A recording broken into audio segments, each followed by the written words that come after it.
morning. My name is Nicole Klein, and I'm going to be walking you through an engaging professional development opportunity today. I wanted to kind of give you a background on the reason why we're choosing the type of professional development that we are. One of the reasons is through our needs assessment survey, through incorporating it with the staff and displaying it with the staff, we found a need for integrating 21st century digital learning skills and implementing technology into the classroom from the eyes of the teacher. So a lot of times as educators, we can tell a student to use technology in a certain way, whereas I can sense from our staff collaboratively, we're not necessarily comfortable with implementing and using technology consistently and with fidelity for ourselves. So that's one thing that we're going to focus on today. So the first thing that we're going to start off with is we're going to do a think, pair, share. So the people at your groups, you're going to think for a minute, you're going to pair up at your tables, and then you're going to share out.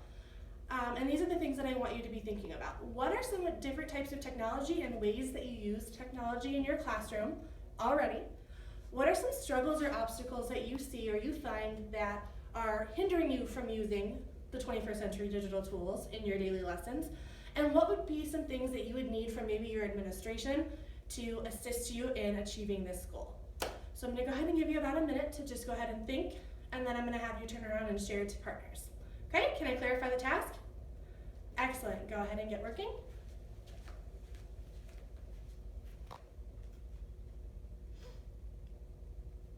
So what do you guys think are some things that you might need to be able to implement technology into the classroom?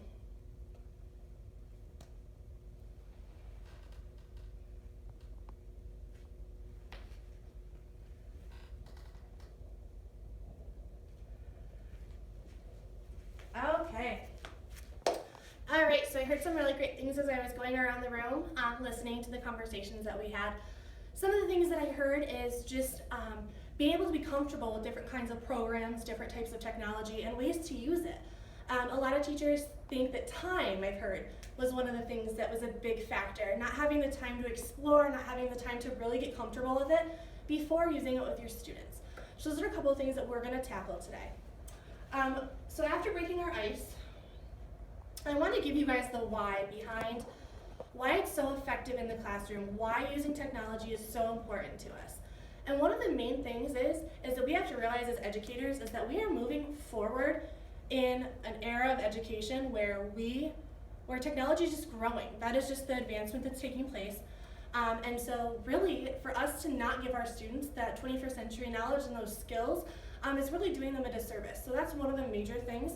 Another one is just making things more efficient, things efficient for you, cutting back on time and being able for you to really stay organized and stay on top of things without you feeling like you have to use a lot of time.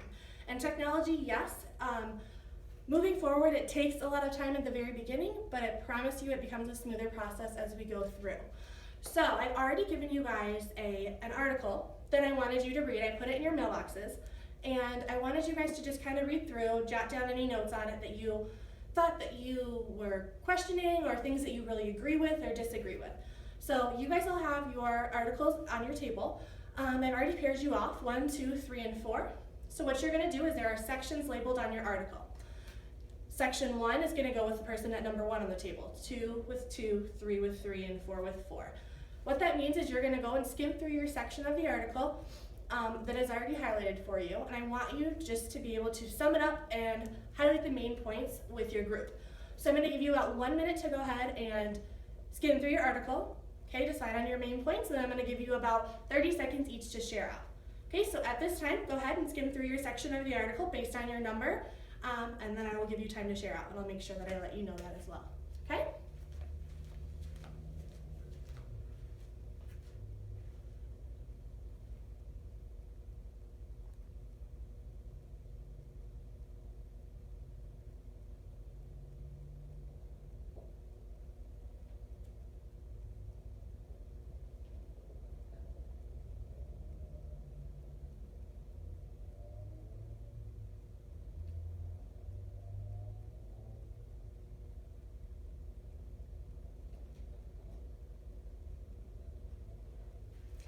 Okay, from the looks of it, it seems that everyone has read their section. I know it was a really short article, But I picked it because it was really meaningful as to the why. Why do we want to do this? Why is this something important for us to build into our school culture and move forward?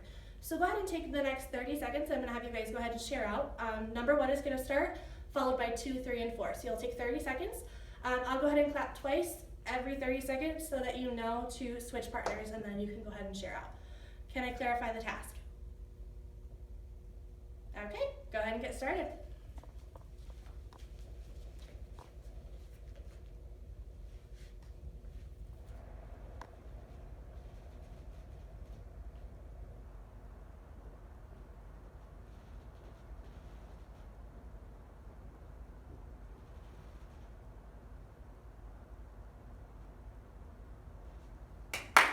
Go ahead and switch. Person number 2, you're going to go ahead and share out your thoughts on your section that you read.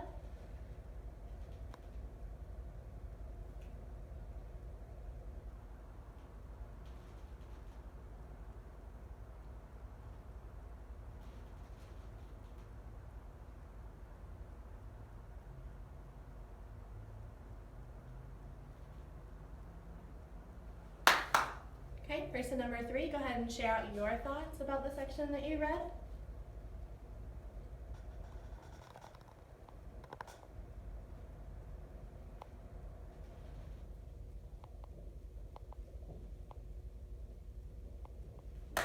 Okay, team 4, last one.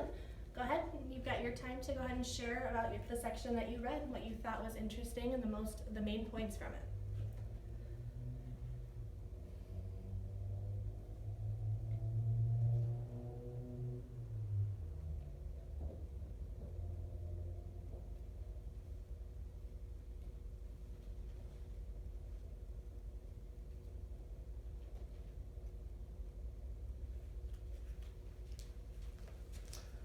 Okay, as I was walking around, I heard some really great conversations going on. Some of the main points were really touched on.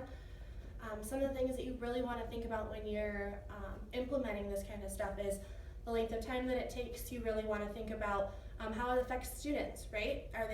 Is it affecting them in a positive way? Are these things that you're doing with technology that are actually assisting them in their learning rather than filling time? Okay, and so you're going to get a kind of a chance to see and explore different classrooms, virtually as well as in person, on the different ways that you can implement technology into your lessons, and what that really means, right? Pulling up a digital video clip or having the students look and manipulate a graph online, things like that, those are really powerful, and studies show that a lot of students learn much better when they're able to be hands-on and create something for themselves that is something that you wouldn't